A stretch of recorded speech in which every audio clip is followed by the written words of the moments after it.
Good morning, everyone. Thank you for joining us. We're going to just give it a moment to allow everybody to hop in, and we'll get started here in just a second.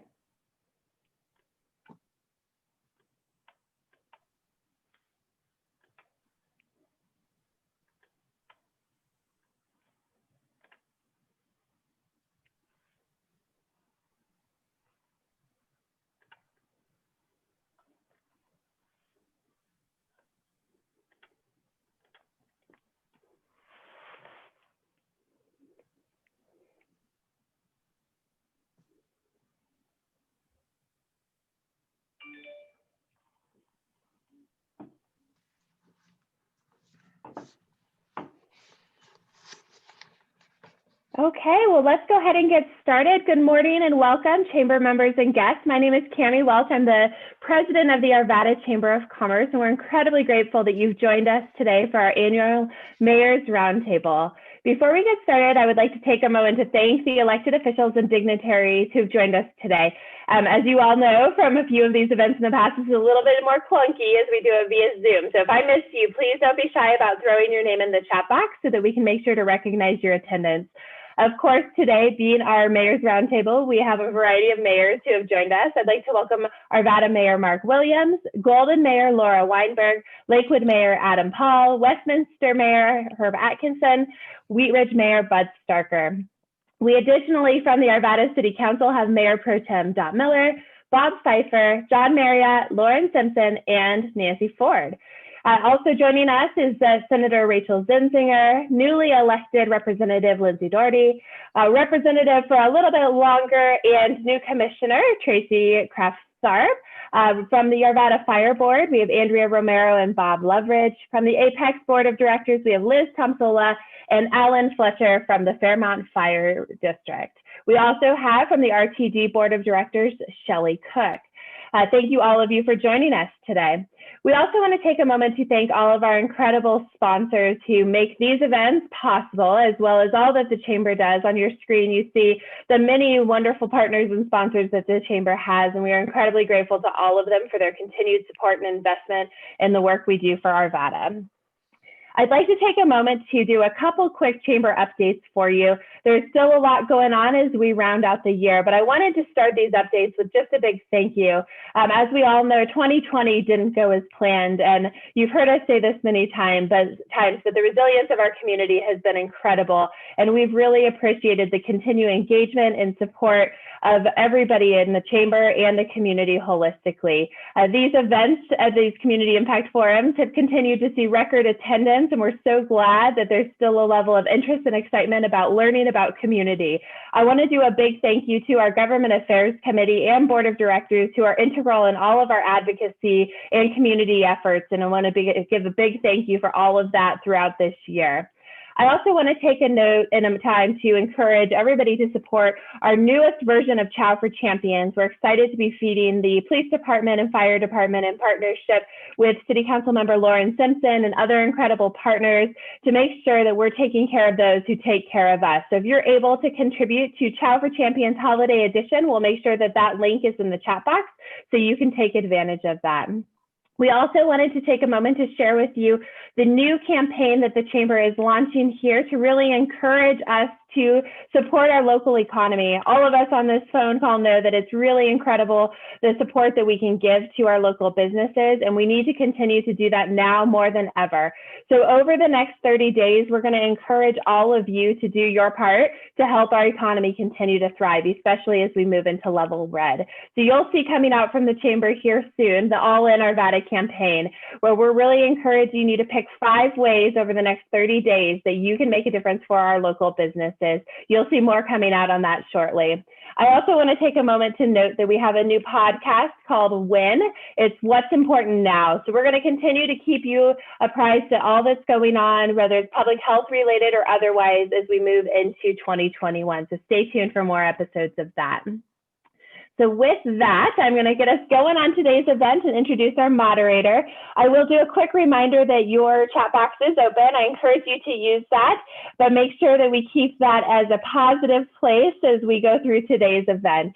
We are lucky enough today to have our moderator from last year's Mayors Roundtable returning, our Government Affairs Chair, Michael McCarran, to moderate our discussion. Welcome, Michael. All right. Thank you, Cammie. Good morning, everybody. It's a pleasure to join you this Friday for what I'm sure will be a great discussion with our regional mayors. As I welcome each mayor, we will share their bio in the chat box, so I will not be reading through that. To kick us off, each mayor will receive 5 minutes to share what is happening within their community in the following order. Our Mayor, Mark Williams, welcome this morning. What do you have to say for us? Thank you, Michael. And I haven't seen the timer yet, so get that sucker going so I'm not using up too much time. First of all, I want to welcome my fellow mayors. I think Jefferson County is so blessed to have the mayors who are involved in this region so active and frankly working so well together. I think we are an example of how to do it right. We get so much more accomplished when we work together. And we certainly do that here in Jefferson County. And I'm so proud of my fellow mayors and thank them for joining us today. We'll be talking a lot about COVID today, I'm sure. So I'm not going to spend too much time on that during these opening comments. But we've worked very diligently along with the surrounding communities in terms of making sure that as a governmental entity, we continue to provide the services that our citizens expect of us. This time around, we're doing them much more remotely. We've got the vast majority of our workforce at the city working remotely. And we're finding that we can still be efficient. We've been doing our building inspections. We still have the inspectors go out, but they have to, we're being very safe with them so that they remain safe. Obviously, the police department can't work remotely, although we do have detectives who are doing investigations, things of that nature, working remotely. Our street crews, our water and sewer folks, they all have to be on site and we're taking safeguards to make sure that they remain safe. But the bulk of the rest of the employees are indeed working remotely, and we just got a request from the governor to see that that happens, and Arvada was already ahead of the game, so we're doing that now. It's been interesting times. We're trying to maintain projects and keep projects moving forward. As those of us who live in Arvada know, we've made a heck of a mess on Ralston Road right now with the reconstruction and widening of Ralston Road. You got to break a few eggs to make that omelet, and we're certainly breaking eggs right now. We're widening that road. We're putting in great sidewalks. Ralston Road, once we get done with this, and this was a voter-approved project, is going to be great. Thank you for your patience in putting up with that project as it's moving forward. We're still moving forward on our West 72nd Avenue project, which is the grade separation and widening of 72nd Avenue from Sim Street to Kipling Street. We're having, not unexpectedly, some dialogue with the railroad. You always got to deal with them, and we're in discussions right now. We're making progress to make sure that underpass gets done appropriately and on schedule.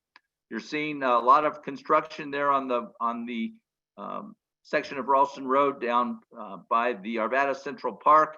You may have seen that the gas station that used to be at 58th and Garrison no longer exists. We've got some great plans for a project there that I think is going to be a tremendous improvement for our community, along with a paseo that will connect 57th Avenue to 58th Avenue, and I think that's going to be a really nice situation. I see someone pop up with a question about the closures of Old Wadsworth. You know, there was a point in time when we thought that we would never close down Old Wadsworth through Old Town. It just was going to be too disruptive. People wouldn't like it. Well, sometimes you got to make some lemonade out of these lemons, and we've certainly done that with Old Town, and it's been a terrific experiment in terms of the closure of the roadway through Old Town so that the merchants and the restaurants could expand out and make that much more of a pedestrian experience. It's working great. And so we are seriously looking at, can we do that on a permanent basis? We're talking to the surrounding neighborhoods to see how the current practice is affecting them. And it's been remarkably well received by the surrounding neighborhoods as well. So we are certainly looking at that. I think we may take this as an opportunity to be efficient in that regard. I am so very proud of our city council. I sometimes talk to other mayors, certainly none from Jefferson County, but throughout the Denver metro area where their city councils are a little bit dysfunctional, to say the least. In Arvada, we are blessed to have a city council that really works well together. And I know there's a question about civility coming up. And I think that part of what we do here in Arvada is we disagree agreeably. And we really demonstrate that. And we represent that when the council makes a decision, they make it jointly. I'm proud that we're meeting in person as a city council, but we're keeping people safe. So with that, my time is up, and I'll turn it over to the next one. All right. Thank you, Mayor Williams. I think that the spirit of collaboration between the region's mayors is real. I've sat usually at the breakfast table with this group of mayors. Laura, welcome. I wish I would have been able to sit with you at breakfast to meet you better, but there is a true spirit of collaboration between all of our communities, and that is something that is special. So thank you for pointing that out, Mark. And I think one of the things when you talk about closing off the areas of Old Town, hey, everyone, every business owner, every, family head, we all have to be nimble. We all have to adapt. And maybe we can make lemons out of, lemonade out of these lemons that COVID has given us and change the paradigm of our thinking. And I think it helps us think outside the box. So I think those are two key points that, times are different and these are what's going to help see us through. All right. I'd like to move over to Golden Mayor Laura Weinberg. Hi, good morning, everyone.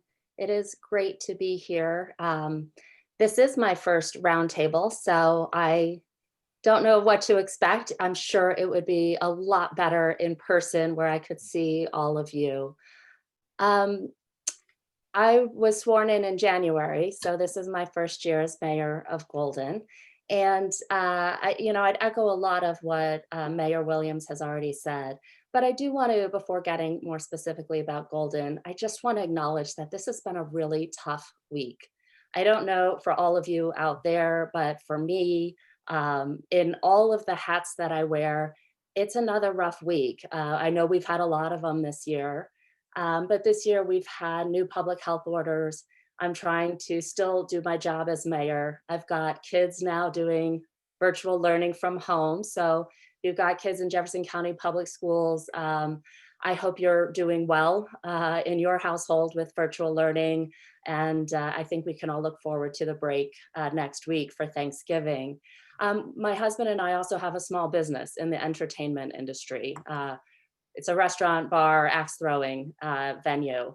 And we had to tell our employees that that we're having full closure again, and they have to go back on unemployment again. And those are tough conversations with employees and for us as the business owners of what do we do now and how long is this going to last? So for all of you in businesses that are in similar situations, I understand. I hope you're taking care of yourselves. You're staying healthy, both your physical health with COVID as well as your mental health. There's a lot of stress going on, and hopefully we can all enjoy a holiday next week, even though it won't be quite the gatherings that we're used to. In Golden, we're stressing, coming together as a community, working on our partnerships, both the city, the public partnerships with our nonprofits, with our major institutions like Colorado School of Mines, our business organizations like our chamber, and really just coming together to see how do we support each other and what are the things that we can do. As a city, we're trying to be creative. We're trying to be thoughtful on the initiatives that we're doing, and we're trying to be timely so that we can get help where it's needed. We can make decisions as fast as possible. And just like in Arvada, I have a wonderful city council in Golden, and we are able to move quickly and make decisions and really make an impact for for those who live and work in the city of Golden. So that's been the spirit of what we have done all year, and we will continue to do, is to partner where we can to provide help for those who need it, but not to lose focus on our long-term plans. It's really easy to get caught up in the short-term need, but we have long-range goals around everything from sustainability to housing, our transportation goals and plans. We are still continuing on those paths, and we still want to make significant progress and not put things aside just because of the short-term need. So we continue to work on long-range planning, as well as working on very specific projects that I think have transitioned well. Even though we don't have neighborhood meetings or community meetings in person, we've been able to get a lot of input from individuals in virtual community meetings, in online through our Guiding Golden website, which has all of our projects, all of the surveys, all of the opportunities to stay engaged and provide input. And we've transitioned, I think, very well into a new virtual world, both for communication out as well as receiving it back from those who want to provide input. So one of the big things that I'm excited we're still able to do, and was one of my goals as mayor this year, was a strategic action plan for the city. And although delayed a bit for this year, we are on track, and council is looking to approve a new strategic action plan still this year. So very excited for that. It is going to help us provide that roadmap and the focus that we need across the city and across the whole community, that we all know what our objectives are and what we're trying to accomplish. So very excited to have that out and be working on that and get that adopted, hopefully still this year. So with that, my time is up, but looking forward to the questions. And again, wonderful to be here with all of you. Great. Thank you, Mayor. And what resonated with me is all the hats everyone is being asked to wear. You know, I have 3 kids in school, and now I'm my wife and I are part-time educators, you know, a part-time business owner, part-time. I'm trying to figure out vaccines, or I'm trying to figure out what else is going on in the world. I'm supposed to be an expert on elections now. So, you know, there's a lot of information coming at us. There's a lot of, you know, different things going on, and it's, you know, it's truly where do you put your focus, and how you wove into your responsibilities with the city, and how you're continuing to drive that forward amidst all the chatter of everything else that's going on in your life. It's a lot. It's a lot for all of us. And, you know, we that spirit of collaboration, getting it done together as a community, I think really resonates through these times. So thank you. All right. Hey, I would like to move over to Lakewood Mayor Adam Paul. Mr. Paul. All right. Good morning. It's wonderful to be with you all this year. I'm a little bummed because you always send us home with an incredible little bag of cookies, which are fabulous. So we're going to miss those this year. But, you know, this is a great group, and these are all great communities. So I always am excited to participate and hear what's going on and see what's going on.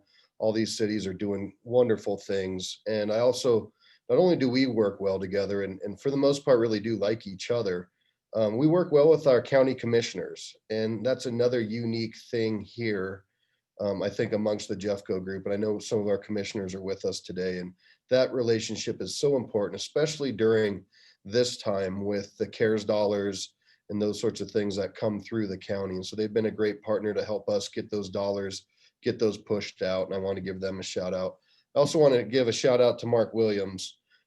He is the chair of the Metro Mayors Caucus this year, and has done an incredible job trying to lead the region through this, you know, from civil unrest to issues with policing and, of course, COVID. We've met more this year, I think, than we have in the last 20 years of our existence. So Mayor Williams has done an incredible job, and want to give him a shout out for that also. And to echo Mayor Weinberg, you know, this is such a challenging time for so many people, and it's, unfortunately, this week, again, was kind of a punch in the gut, because it is going to get, I think, worse before we see it get better. And in prior times, we had the advantage of having some stimulus, having some idea of some unemployment assistance, all that is in limbo right now as we're starting to see shutdown. So, I think the very first Thanksgiving was born out of a celebration of strife, and we're kind of in that week right now. It's hard to be thankful for some things. There are many things that we are blessed for, and I'm just encouraging our community to kind of take the time to think about those, but also really think about those who are really struggling and see how we can help those folks get through this, because it is really going to take all of us to manage through. Last year I may have talked, we actually did start to see our sales tax dollars flatten last year, retail wise. And so we were going into 2020 looking at a lot of different things and wondering where our numbers were going to be. And then of course we had to readjust everything. And so we cut about 17 million from our budget, which has really put a lot of our capital projects on hold. A lot of the fun things that we were looking forward to doing via our planning retreat are going to be on hold for a little bit, but we're going to plow through this and really focus on the key services, police, parks, potholes, that's local government, and really make sure that we have the highest level of service for the community, especially with public safety. Some areas that are of interest and still moving forward, West Colfax is a unique challenge in a lot of different ways. We have an arts district that is probably in its 5th, 6th, 7th year. They continue to do well, although it's hard to go to art galleries through this pandemic. But a cool thing that the city is doing with partnership in urban drainage, a lot of West Colfax is in a floodplain, and that's really stopped some of the redevelopment that's wanted to take place. So we're getting ready to embark on a 5-year program to take care of that, and that'll be about a $20 million public works program that'll be done in phases, and I think that'll go a long way to help West Colfax. I know people on this call are probably really wondering what's going to go on with Casa Bonita, so we'll try to make sure that we see that come back to life for your culinary delight and your family entertainment. They have been shut down. As you can imagine, it's such a large facility. They can't meet any of the requirements. So we do get a few of those questions, which is always pretty funny. And, hopefully in 2021 and beyond, we can start to look at those core things: affordable housing, growth and development. Lakewood's been a hotbed for issues related to development and implementing a growth strategy. Homelessness and hunger, that's another thing that was really on the radar for our council, as well as sustainability. So while some of that stuff is on hold, I'm excited that we're going to continue to plow forward. And again, I thank you for this time, and again, thank all my colleagues who are with us today. Great, thank you, Mayor Paul. I'm just looking at your picture in your bio on the screen. Are you going to update that to show a little bit more of the new facial hair, or are you going to keep rolling the older one back? It's so hard to say with the craziness of this year, although I think Herb and Mark are threatening to hold me down and shave me and cut my hair, so we'll see. And there was a rumor that I'd heard, I thought it was last year, that one of these mayors was a former diver at the Casa Bonita. Any truth to that? Well, I don't know. That could be a new one. I mean, I think that is my goal in my last 3 years on council, is to get the opportunity to be a diver. But I did see that they're not letting folks that are of my age apply for those types of jobs. So I might be out of luck. All right. Thank you, Mayor Paul. All right. We will move over to Westminster Mayor Herb Atchison. Herb? Thanks, Michael. And yes, the rumor was true. It was Adam who was trying to get that diving job. Only they wouldn't allow the swim attire that he was proposing to wear. This is going to be, this may be my last year with the mayor's group, so I appreciate it, because I'm in my last year of my second term as mayor. But I will tell you that within the realms of Jefferson County, the mayors that we have, not only through Metro Mayors, but our what we do with our county commissioners as well, this group of 6 spends more time together for non-family related people than most groups do. We've already had at least 2, if not 3 meetings this week alone dealing with the COVID issues and the impacts of the economy. And those conversations continue on a daily basis. I will tell you that Westminster is still very fortunate. We're still open for business. to certain points. The city staff, the city managers group, and all have not missed a beat. We have been open to the public every day, whether it was virtual or in person in some cases. City Hall continues to remain closed. Our meetings are still virtual, but the employees of the city are still out doing their jobs on a daily basis. The city's facilities that we've had their curtailed operations on, we have shifted those people over to other areas. And through the large amount of reserves that we've been able to mount over the last few years, we have been very fortunate not to have to lay any employees off. But we don't know for sure how long that can continue. As long as we keep seeing these infection rates go up, or positivity rates, or hospitalizations, we're going to be impacted. Every day that we talk to people here in our city, I talk to the other mayors, not only in Adams County, but Jefferson County as well. What are the impacts that we're seeing to our general public? COVID fatigue is probably one of the highest things on the market. But ladies and gentlemen, I will tell you, I don't want to lose one person. I don't want to lose one employee.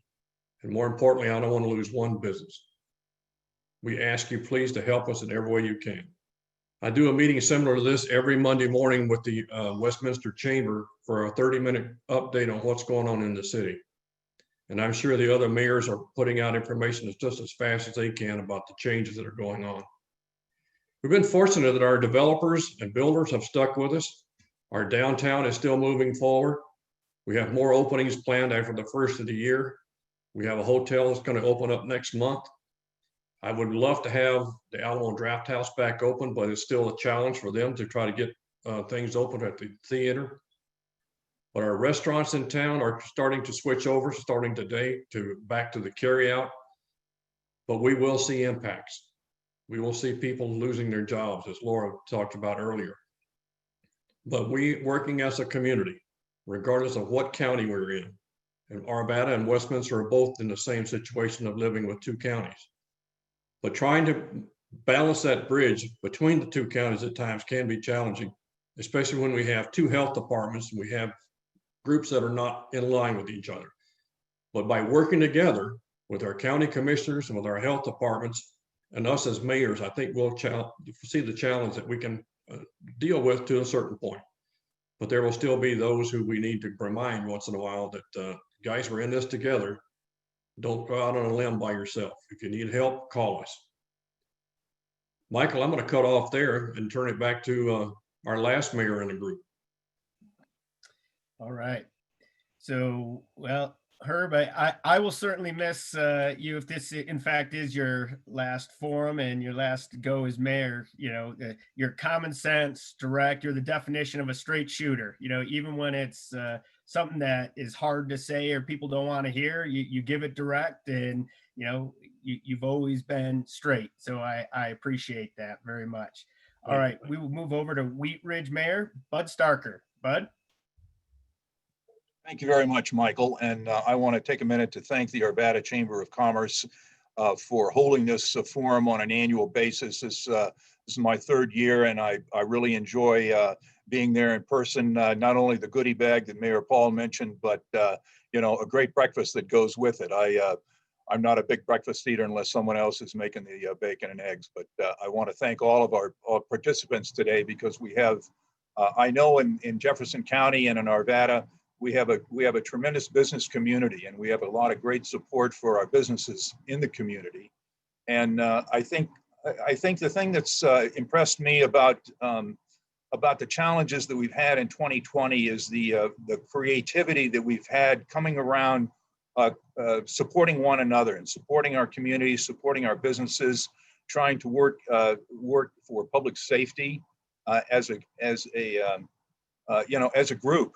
And it's been mentioned before, but I'll say it again, the mayors in Jefferson County that are on the screen today, our Board of County Commissioners, our other electeds in the county, our public health officials, we meet, you know, I can't believe how frequently we meet. You know, Metro mayors, we meet every other week under our great leadership of Mayor Williams. And this year, no shortage of challenges to overcome, whether it's how to sort of coordinate a good response to the pandemic crisis.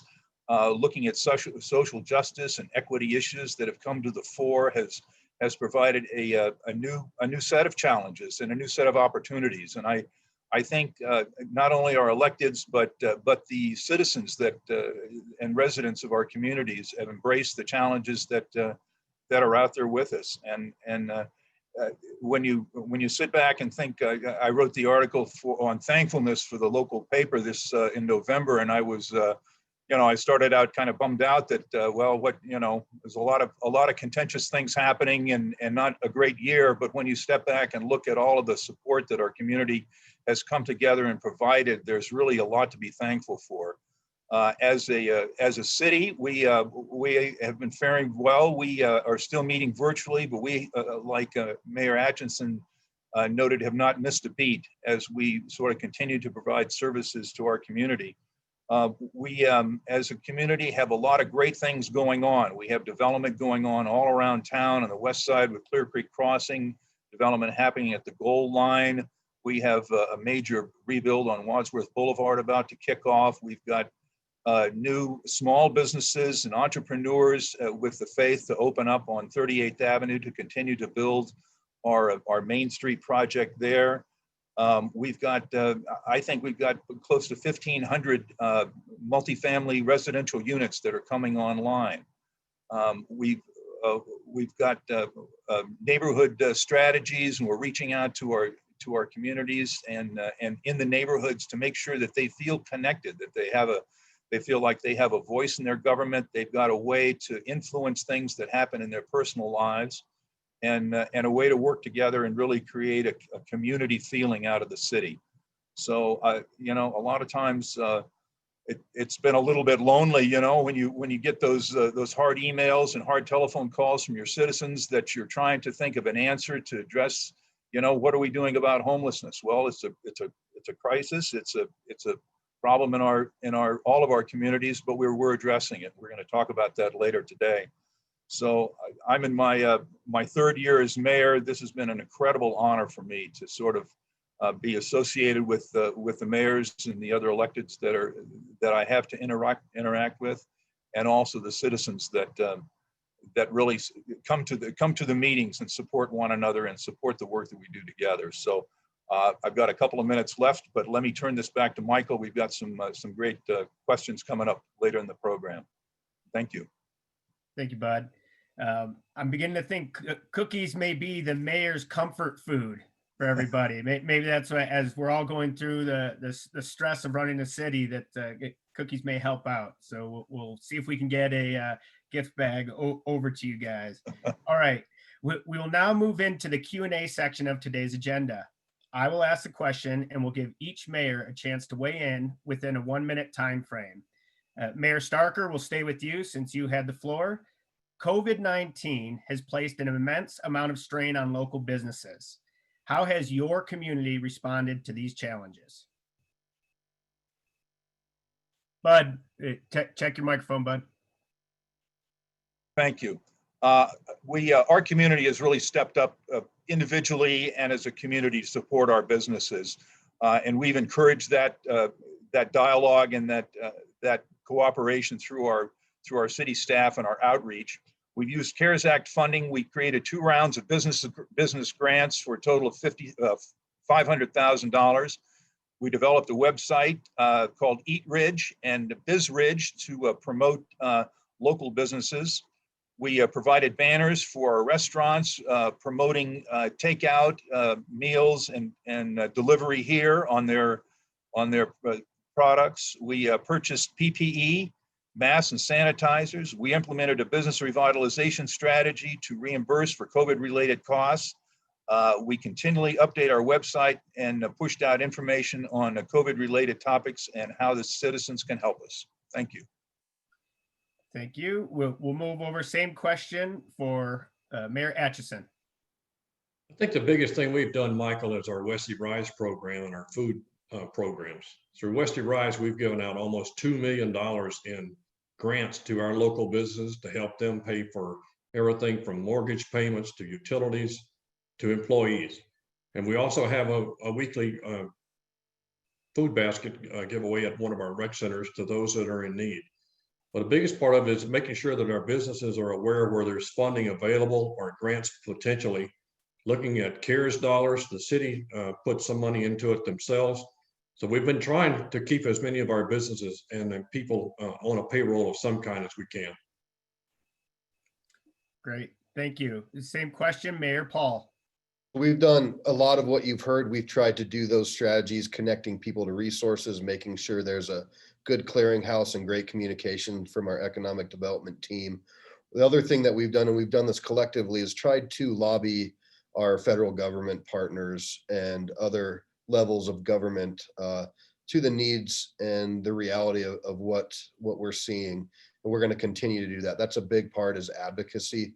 I think through our CARES dollars, we did a grant program. I think it was up to $6 million is what we tried to push out to local businesses. And in the early parts of that, we thought, well, we do loans and grants. We just figured it'd be a lot easier just to push it out and get that money out as grants. So we're hopeful that that has made an impact. And again, very concerned about where we're headed in these next few weeks going forward.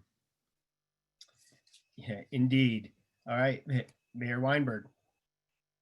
A lot of very similar things in Golden, of course. We're all working along similar patterns.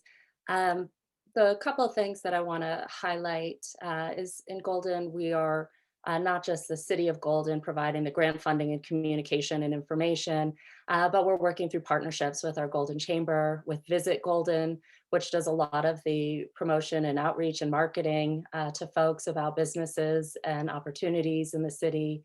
Also really proud of standing up a new Be Golden program, nonprofit. And that's where we take nonprofit dollars, pay our restaurants to provide meals for those who are hungry. And we've been able to put out, I don't know the updated numbers, but over $100,000 to our restaurants during this time. And so feeding the hungry by supporting businesses, that's been a great partnership on the nonprofit side that I'm real proud of. Excellent, thank you. Mayor Williams? Thank you, Michael. This is a perfect example of how these mayors and the mayors throughout the Metro Mayors Caucus work together. We've been sharing these ideas of what to do. And Arvada is very similar to what you've already heard from my fellow mayors here in Arvada. We've pushed out over $4 million of CARES grants. And I am so proud of this Chamber of Commerce. The Resiliency Task Force that we've partnered with the Chamber, the Arvada Economic Development Association, the Urban Renewal Authority, the faith-based community, so many people who have partnered together to really join forces to help during this.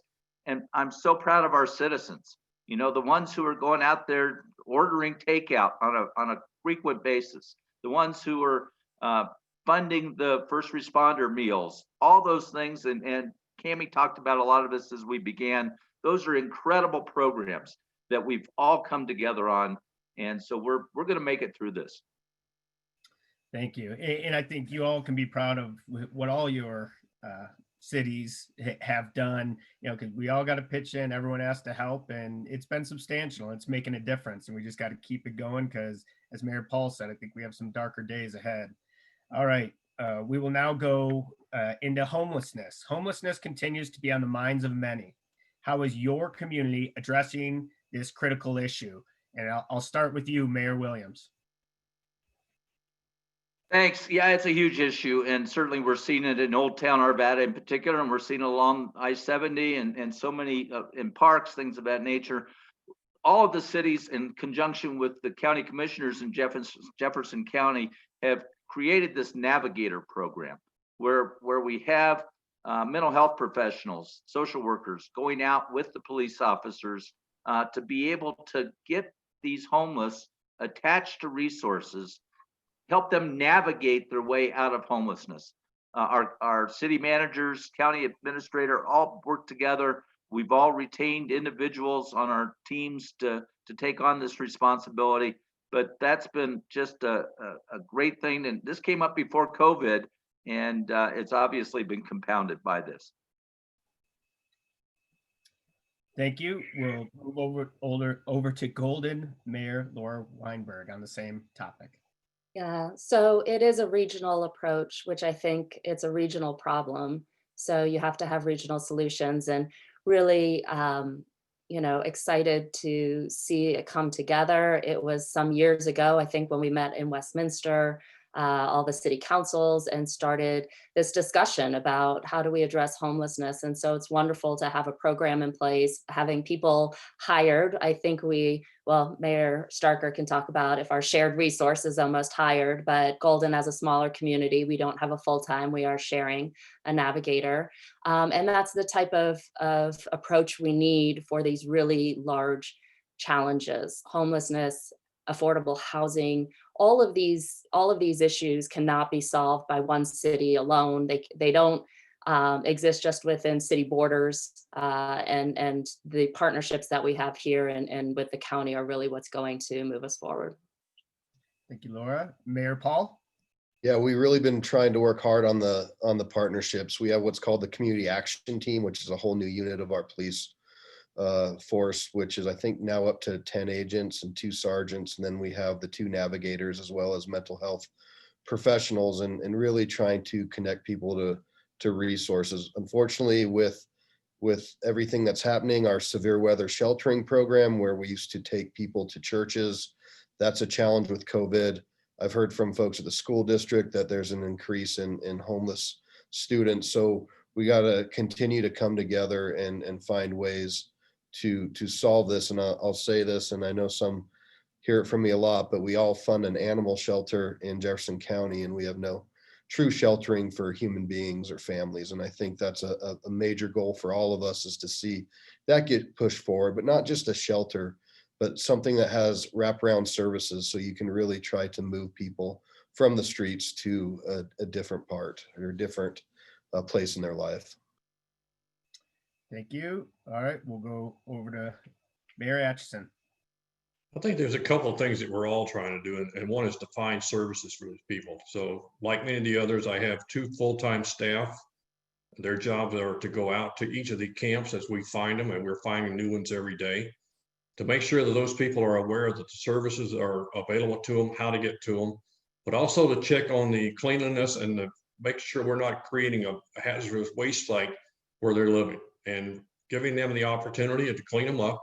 And if they don't, then we try to find a way to relocate them. Well, one of the big things is trying not to move people just because they're homeless. A lot of times that's how they protect themselves. We also have the washing machine truck and the shower truck that we go into Westminster on a regular basis to get people the opportunity to get in and get clean and get clean clothes. But we also have the programs that our staff and stuff are available that we're trying to make sure they have knowledge of and access to.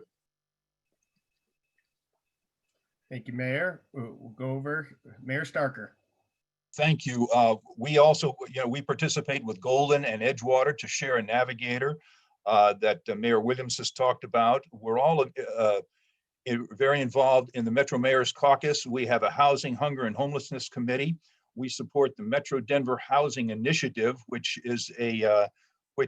and we help fund the Flex Fund, which provide grants for individuals who may become homeless, to provide funds for them to maintain their housing situation. We participate in the annual January PIT, and we also were involved in the August homeless outreach count in Jefferson County. We support our local food banks. We support the cold weather shelter network when we're available. Mayor Paul talked about that. We're also looking at a safe parking initiative where we may be able to provide safe parking for people who would be homeless but for their vehicles. It's a tough question. Yeah, certainly. And I'll go back. If we went 5 years ago, the comment would probably be, we don't have a homelessness issue on the West Side, right? Mm-hmm. Some of our faith communities were tackling it ad hoc, or however it may have been in your community. Now everyone has a coordinated effort on this call, and we're still continuing to work on a regional, cohesive response. So in a relatively short time, we have worked towards tackling this issue, and these calls are what I heard is so different than even just a short time ago. So thank you to all that's taken the seriousness of this and trying to make a difference in all of for all of our communities. All right, we will move along. When thinking about the infrastructure and investment needs for your community, what is most critical? I'm going to start in the middle with Lakewood Mayor Adam Paul. Threw me a curveball there. I didn't even have time to think. So, I mean, everything is so different, but going into this year, a lot of it was economic development infrastructure, right? Dealing with older retail and the changing face of retail, strip malls that are, sitting empty, as well as road and bridge infrastructure, not only in Lakewood, but throughout the county. And those were, top topics. Now, those are still things we need to be working on. And of course, it's going to be more challenging because there's dollars put to that. But I think, and I don't know how to articulate, it's the infrastructure of human beings right now, and just trying to figure out how we all work together to get through this situation, the triage, and then the recovery of how, all the affected industries and people and kids. That is the infrastructure right now that I think we need to focus on. You may have just coined a new term. I'm going to go over to Westminster Mayor Atchison. I think for Westminster, what we are looking at and has become a divisive issue in our city is the water and sewer. We have systems that have been in the ground for 60, 70 years. And even with the growth we've had, developers have paid their way. But we have infrastructure that has got to be replaced. And that's been a divisive issue here. But at some point, people will have to realize if you want clean, safe drinking water, you have to maintain the system. And we have a lot of miles of pipe in the ground, as well as we're in the process of having to replace a 60-year-old water treatment facility for our city. And that's not a one-year process. It will take us at least 5 years to get that system replaced. Thank you, Mayor Atchison. I'll go over to Mayor Starker. Thank you. We have a Wadsworth widening project on the books, which is a major rebuild and widening of Wadsworth Boulevard from 35th to I-70 that is due to kick off in 2021. We're also working with CDOT on a new Kipling interchange. Both of those projects will hopefully provide some traffic safety and fluidity for the Wheat Ridge and Arvada communities. We also have Lutheran Medical Center is going to be moving out to the Clear Creek Crossing site on the west side of town. That's just going to free up their almost 100-acre campus right sort of in the middle of town. So that provides us with a very interesting challenge on how to get a coordinated plan and an overall development plan for that site. So we're looking forward to working on that. Thank you, Mayor Williams. Thanks. Arvada's been always taking this position of taking lasting care. Every time we add infrastructure, every time we do a new park, build a new road, put in new water sewer lines, we look at the long-term cost to be able to maintain that. And we do 10-year budgeting in Arvada, which really helps us make sure that for every dollar we spend, that we've got the dollars there to maintain and improve it. So I think that's been a great success for us. Obviously, one of the big investment needs for us, and we're sort of having to wait on what happens with the boulders, but the Gross Reservoir expansion takes care of Arvada's water needs for our permanent build out. And so we want to get that done so that I don't have to say every year at my State of the City, you have to shower with a friend to save water. That's a classic, Mark. Gets better every year. All right, Mayor Weinberg.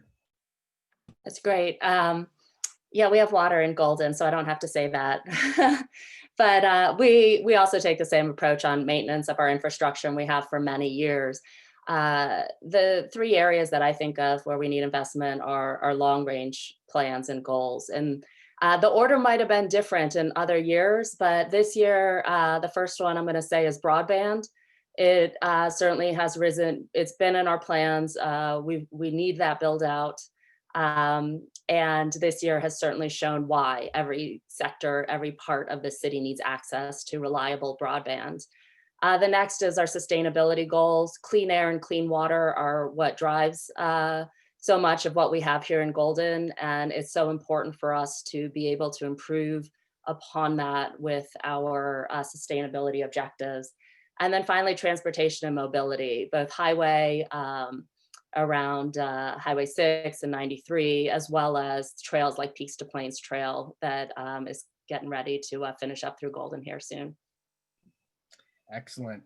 So we'll move on to the next question. I'm going to keep you on the hot seat, Mayor Weinberg. All So right. what does civility mean to you in your work as mayor? What opportunities do communities have to improve civility? It's a great question. And I have to say, we've had several controversial issues in Golden this year and created a lot of outpouring of commentary. And what I have noticed as mayor is there's lots of opinions on all sides of any issue. But here in Golden, we do have a culture of civility. The really egregious messages, email and voicemails I received happen to be from people outside of the city of Golden who heard of issues through, social media or television or news. Here in Golden, we do have a good culture of civility. And to me, that means that you can discuss an issue, you can disagree about an issue, but that you can also move forward. You don't stagnate, you don't get hung up on it or stuck in a position, but you can make a decision and move forward for the better of the city and the community. And I think we have that here in Golden, and I'm very fortunate both on my council and community. That's great, Mayor. All right, we will go, Mayor Paul, you're next. Great.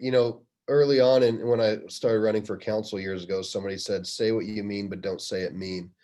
And, it can even be challenging from my point of view to stick to that ethos, right? Some of these things can be very charged, or people can be really ugly and mean, and it can be tough to kind of try to live by that.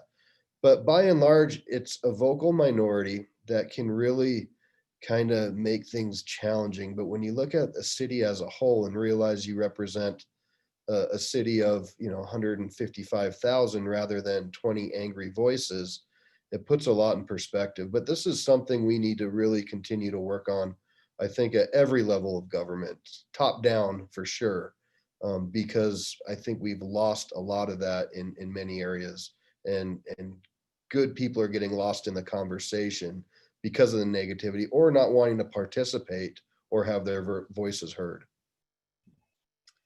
Well said, Mayor. All right, we'll move over to you, Mayor Atchison. Herb, turn on your audio.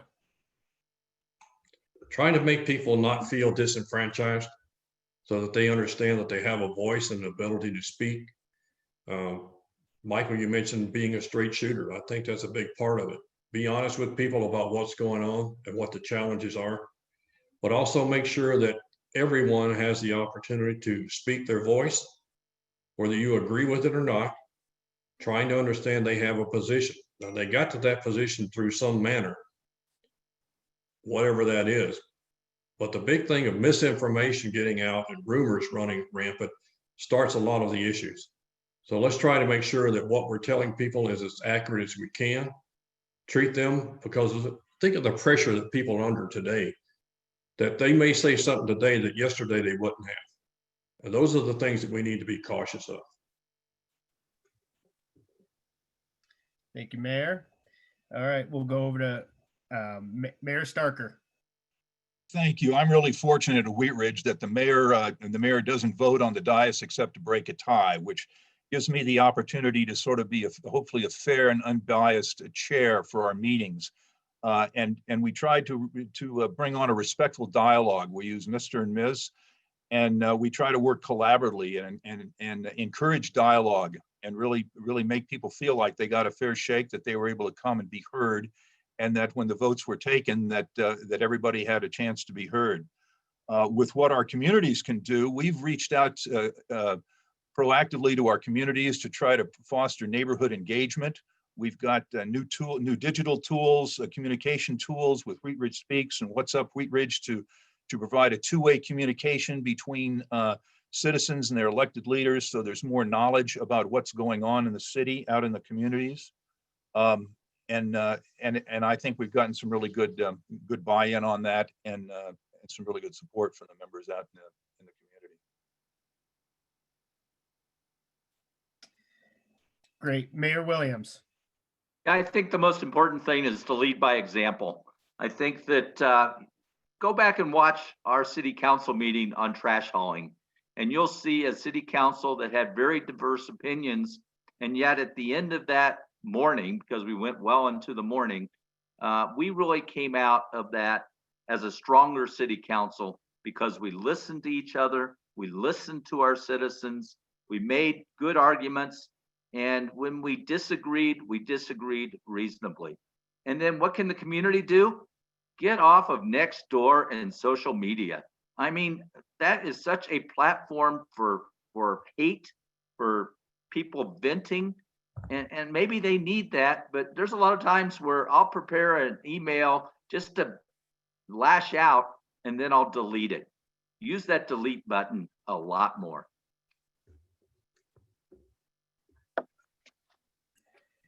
More reason, less emotion, certainly for everyone. Final question here. What challenges are you expecting to encounter for your community in 2021 and beyond? Mayor Williams, if you'll kick us off. You know, obviously, recovery, getting back to what the old normal was. I don't want to just reinvent everything and have to take, you know, the experiences that we've put up with and say that's our new normal. I want us to be able to move back towards what we all love about our communities, our ability to go out to our restaurants, to be able to shop at our stores, to be able to have community gatherings, to be able to go to church in a large group, you know, things of that nature. And that's, you know, that's the main challenge, is getting back to that. And I think those who know me know how optimistic I am, and I know we can do this. Thank you, Mayor. And I'm going to ask for a little bit of brevity so we can get through the rest of our questions, and we'll go down to Mayor Weinberg. Yeah, certainly recovery. I also think that the challenge, the city is going to be in a great position. We are strong. I'm not worried about the city. It's the community portion of this. Rising costs, stagnant or reducing income for individuals. And that is going to continue in 2021. So continuing to focus on how we help people in our community is going to be important next year still. Mayor Paul. I would certainly echo what you've heard from the previous two and just say how things are going to shift. And I think we need to really pay attention to that, right? Are we going to see a lot of our office stock stay empty with people working from home? What's going to happen with residential units and multifamily? So what will the outcomes of these closures be on the larger economy going forward? Mayor Atchison. I think that the challenge we have is what we don't know. What is going to be here next year? What is the economy going to be like? What are the healthcare challenges that we're going to have? Will we have a vaccine? If we do, how do we get it out? There are too many things that we just don't have the answers to today. All right, Mayor Starker. You know, in addition to what the other mayors have said, we're going to need to address continuing homelessness in our communities, and the home security is going to be an issue. We're going to continue to need to work with our citizens on responsible growth and how we integrate that into our existing communities. And I think we still need to address our transportation issues sort of going forward. All right, now we're moving into the fire round. I will ask a question and you will each answer the question in one sentence or less. Fast and furious. What word best describes 2020 for you, Mayor Williams? Nuts. Mayor Weinberg. Unexpected. Mayor Paul. Lost. Mayor Atchison. Unforeseen challenges. Mayor Starker. Anxious. All right. What is your favorite quote? And we'll stay with you, Mayor Starker. Lincoln said, "The best way to destroy an enemy is to make him a friend." All right, Mayor Atchison, Do unto others as you want them to do unto you. Mayor Paul, Only in the darkness can you see the stars. and Mayor Weinberg. I had to look this one up to make sure I usually paraphrase it, but from Maya Angelou, what you're supposed to do when you don't like a thing is change it. If you can't change it, change the way you think about it. Don't complain. Like that. All right, Mayor Williams. We're gonna need a bigger boat. That's humorous. I like that. All right, what TV show would you binge watch if you had time, Mayor Williams? I'd rewatch Schitt's Creek. Mayor Weinberg? Good one. I just watched Queen's Gambit. It's good. Yeah, I watched that as well. All right, Mayor Paul, The early days of Law and Order with Jerry Orbach. Mayor Atchison, Unfortunately, I don't watch a lot of TV. hey, we'll have to give you a book question next time. All right, and Mayor Starker. Let's try Deadwood.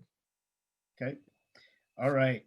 What would you name your boat if you had one, Mayor Starker? Anton. All right, Mayor Atchison, Christmas. Mayor Paul, I have one, Wake and Bake. Wake and Bake. That's legal now, right? Oh, that kind. I meant wakeboarding, or I mean sunbaking. Mayor Weinberg, Well, the name that came to mind was Bodie McBoatface, but I think it's taken. Mayor Williams. Rocky Mountain High. Yeah. Again, now legal. All right, let's go. What was your favorite toy going up, Mayor Williams? I built a lot of models. All right, Mayor Weinberg. Not a favorite toy, but I grew up in South Florida and spent a lot of time in the pool. Okay. Mayor Paul. I had a little red fire truck. Nice. Mayor Atchison. A tractor. Mayor Starker. Was very attached to my skis. All right. Well, thank you so much for joining us today to learn more about all that is happening in our region. Let's give our mayors a big round of virtual applause. Thank you for all your time, dedication, and effort. One thing with me not reading your bios is how deeply involved you all are with your communities over a long period of time. This isn't a new thing for you guys. You've all paid dues coming up through the ranks, lots of volunteerism. My joke is, I don't know how you guys were making a living with all the time that you're pouring into your communities. So whether someone agrees with you or disagrees with you, there's no doubt about your time and dedication and your care that you have for your communities. So thank you very much. This was our last Community Impact Forum for 2020. Stay tuned for the announcement of the 2021 event schedule and future forums. Thank you all for your continued support and participation. Wishing you all a very happy Thanksgiving. Take care and stay safe. Thank you very much, everybody. Happy Thanksgiving. And Michael, thank you. You do an incredible job. I really appreciate it. Well done. Absolutely. Great job, Michael. Thanks, guys. Appreciate And it. Cammie. Yeah, always Cammie, right?